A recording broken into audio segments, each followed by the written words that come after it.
Hi, I'm Pink. This is trans guy with MS. I have problems saying So, I had said that I would like it if people could send me questions about either being transgender or having MS, um, and maybe share some of their experiences with both those things, or with friends, anything, so that the idea is just to learn more about the intersection of these two things. Uh, I haven't really found that many people on the interwebs that have MS and are transgender. Probably because both trans people and people with MS are fairly stealth a lot of the time. So, for a lot of really good reasons. But we can talk about that later. So the first question, actually, before I get to that, I should say all trans people are different. They have different experiences, different lifestyles. They identify differently. There are tons of identities within the transgender umbrella. And so we're all different. I just happen to be a trans guy that's on hormones. You may not be taking hormones. You may just be gender non-normative and identify as trans. All kinds of things could be happening. And people with MS have all different kinds of symptoms. The severities differ. The disease progression differs. Sometimes they can be stable for years. So we're very different, all of us. And I don't want you to think that my experience is the same as other people's, but just hope that, maybe we can share some knowledge. So the first question was, when was I diagnosed? I was first diagnosed in April of 2011. I had the right side of my face went numb. Really, you could draw a line down the center, and my lips were the first thing that started, and then just from here over, which was freaking me out, and then the rest of my face. I also had a pain in my head, like right here, that would get a little more intense when I was stressed out. It's a nerve in my head, I guess. And that persisted for quite a while afterwards, but still get the numbness, still get the pain sometimes. These things come and go. But this is what got me to call a neurologist. I had been, up 2 years previous, I'd been having tingly hands, tingly arms. I had one really obvious symptom that one of my doctors dismissed, which is associated with MS. It's one of the few that's actually really associated with it, and it's this thing where if you bend your head like this, it sends a shock-like sensation down your spine and into your legs. Fun, right? But anyway, my doctor, MS can be so many things, so I don't want to say that, he really should have gotten it. But it really is important to get diagnosed as soon as possible, so I was kind of pissed. But, emotions happen. Feelings happen. Stress can be a big cause of an MS relapse, or just day-to-day MS symptoms. Just the tiniest bit of stress, I've found out. I've discovered I get stressed out about things I didn't even know I was upset about, just because I get symptoms when they happen. So, anyway, what put me in the hospital? I called a neurologist. They said, "Oh, we'll see you in a month," and so I was like, "All right, I guess I can wait a month." But then I was having a particularly stressful time, and my knees started to buckle.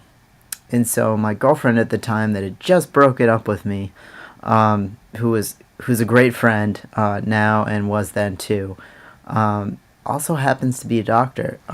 Was a resident at the time. She was a resident, and I was really lucky because I went to the emergency room at one hospital, and they said that they're pretty sure I didn't have MS. Then I went the next night because I was really just falling down trying to climb upstairs and just something I knew was not right. So she told the whole team in the ER that I was coming in, that I needed a neuro consult, and just really kind of got done what needed to be done so that I could get diagnosed within a couple days. I got an MRI, I got a spinal tap, and I described my symptoms. I got some blood tests, and that's how they diagnose MS. If you have symptoms, if you have anything on your MRI that would look like an MS lesion, or either in your spine or your brain, what was this, in the spinal tap, there are these things that show up on the spinal tap, these bands that are indicative of a couple different diseases, one of them being MS.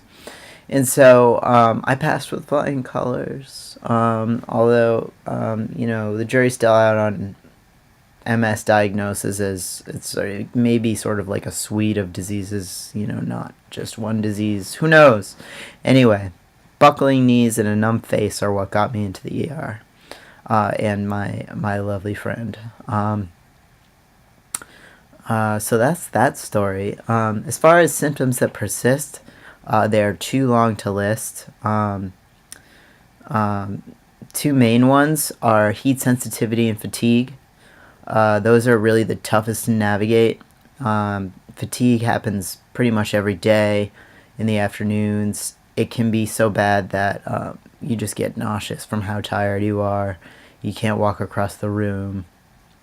I now work 30 hours a week instead of 40, just to allow me to have that time in the afternoon where I can either go to the gym and kind of like loosen up my muscles and get stronger, or I can take a nap, or I can do both, which is my preferred way to travel. I've become an experienced napper. I know when to take a 20-minute nap or an hour and a half nap. For heat sensitivity, it's kind of tough. You can get these things to put around your neck. So if you get too hot, everybody's different. They got a different temperature at which they start to experience badness. Mine's 78 degrees, unfortunately. So different things happen. Like your symptoms will come out. Like I would get light sensitive in my left eye until I couldn't see if I got too warm sometimes. Which creates a problem when you're trying to exercise. I just dunked my head in some water. I have some ice at work that I have around, like little ice things to keep me cool. I have a fan at my desk, so I have to live with that. I can't really, if I go to the beach, I gotta be in the ocean. I ain't sitting on the shore. I will melt. My symptoms will come out. Some people actually stop breathing if they're out in the heat. That is not one of my symptoms. I have other things, like I'll probably just have to go fall asleep for 2 hours. I'll get really fatigued. I'll feel like I gotta be in my bonnet. Just have a really hard time. So those are my two main ones. I have some digestive issues that I try to deal with diet that have happened since I was diagnosed. Can't have milk, can't have beer. I can have cider or something like that. It's not like a wheat thing, but it's something. So I kind of try to keep on top of that. Exercise helps with that. I don't want to tell you about all the symptoms because there's just too many. Obviously, I can walk. I've got a limp. It's sort of like a spatial thing. I have trouble walking in small spaces unless there's music playing, interestingly enough. I can walk around a club, which is great because I DJ sometimes and I do sound in clubs. So as long as there's music playing, if it's a crowded club, sorry, I'll be all right. Wide open spaces, I don't have trouble. What's funny is that if I see a cute girl, I start to limp. And it used to be so much worse. It used to be really almost instantaneous, and now I can kind of control it a little bit. and it doesn't happen as much. Um, Also, certain kinds of conversations make me stutter. That never happened before. Tends to happen with cute girls. Um, and let's see. Oh, another funny one was I would, if I looked up, I would just fall over. Or if I looked to the side, I would fall over. I had to look straight ahead. And that's the kind of symptom that a lot of people on MS take steroids to keep the disease out of their brain, to keep lesions out of their brain. Um, and that was one of those times when I elected to take steroids because I knew if I didn't, I was just going to be falling over all the time. And that's what I would consider a relapse when something like that happens. And relapses can last like a couple of days up to a couple months. So I have relapse remitting MS, which is the least severe. There's like secondary progressive MS and progressive. Relapse remitting is the least problematic. So yeah, those are my symptoms, my main ones. A lot of them occur every day. There's all kinds of things I could tell you about, but I'll just keep it short for now. Thanks.